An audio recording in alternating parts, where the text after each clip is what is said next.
يجي رشاد عامل كسر الحكم فعلا بحد ادنى للاجور 1200 جنيه. الحكومه مش عايزه تنفذه والمحكمه في صفنا، والمحكمه قالت 1200 جنيه هو حق المصري حد ادنى للاجور. وبالنسبه للشيخ اللي مش لاقي وظيفه 500 جنيه اعانه بطاله في السنه زي اي دوله ما بتطلبش حاجه زياده.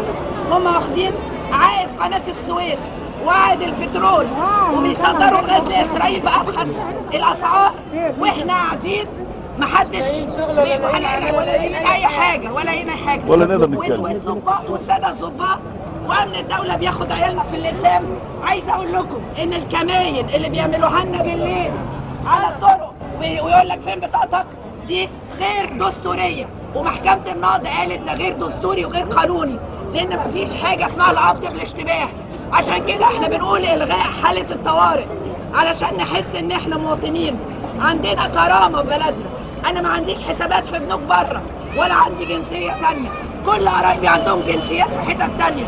انا بقول هفضل في مصر هنا هعيش بكرامه وشعبي هيعيش بكرامه، وهقف ضد التعذيب، هقف ضد حاله الطوارئ، هقف ضد الاستبداد، هقف ضد الفساد. انا ضد الفساد. حكومتي فاسده من اسوأ حكومات الدنيا. سرقاني ومصر غنيه. يا مصر يا مصر.